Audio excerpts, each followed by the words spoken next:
बिस्मिल्लाहिर्रहमानिर्रहीम। अस्सलाम वालेकुम।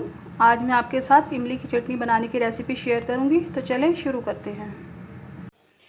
एक पाव मैंने इमली ली है, इसे 2 गिलास पानी में भिगो दिया है। 1 पाव गुड़, 1 कप चीनी, 1 टेबलस्पून भुना कुटा ज़ीरा, 1 टेबलस्पून कुटी हुई मिर्चें, 1 टीस्पून पिसी हुई सौंफ, हाफ़ टी स्पून काला नमक, हाफ़ टी स्पून रेगुलर नमक। ये देखें, जो मैंने इमली भिगोई थी, इसको मैंने हाथ से सारी इसकी गुठलियाँ निकाल दी हैं और इसको छलनी में छान के इमली का पल्प इस तरह से निकाल लिया है। मुझे इतना ही चाहिए था।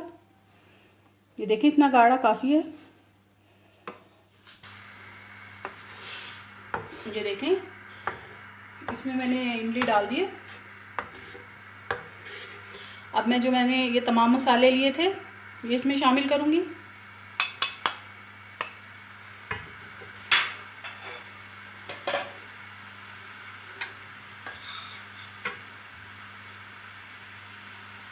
और ये जो है, मैंने 1 चम्मच भर के सौंठ लिया है, सूखा अदरक पिसा हुआ, ये शामिल करूँगी।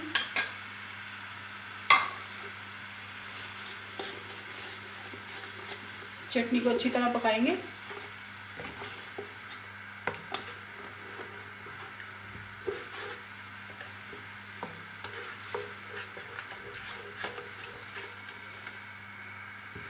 अभी चटनी को हम उबाल आने तक पकाएंगे।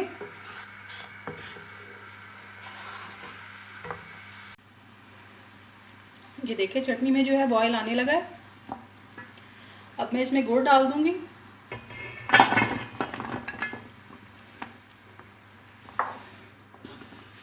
इसको अब इतना पकाना है कि गुड़ अच्छी तरह से मिक्स हो जाए। अगर आप चाहें तो इसमें चीनी भी डाल सकते हैं।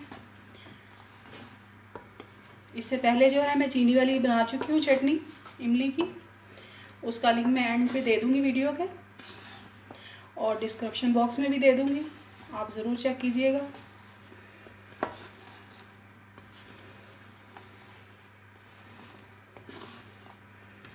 ये चटनी बेहद मज़ेदार बनेगी, बिल्कुल बाजार जैसी।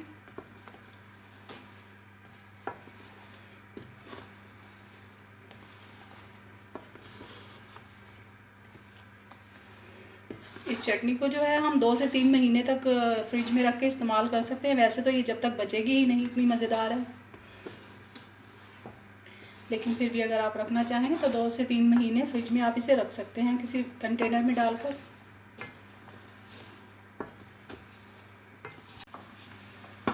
ये देखें, गुड़ जो है इसमें अच्छी तरह से मेल्ट हो चुका है। अब इसमें मैं चीनी डाल दूंगी।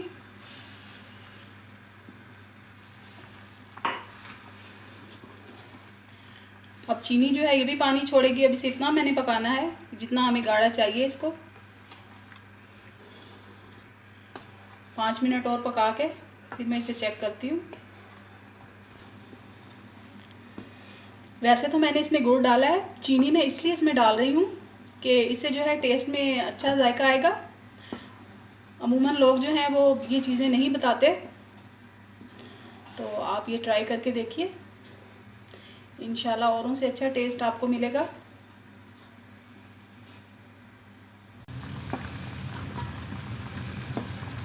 ये देखिए, चटनी हमारी पक के तैयार हो गई है। बस इसे इतना गाढ़ा रखूँगी, ठंडा होने के बाद ये और गाढ़ी हो जाएगी। अब फ्लेम ऑफ कर दूँगी। ये देखें, हमारी इमली की मज़ेदार चटनी तैयार है।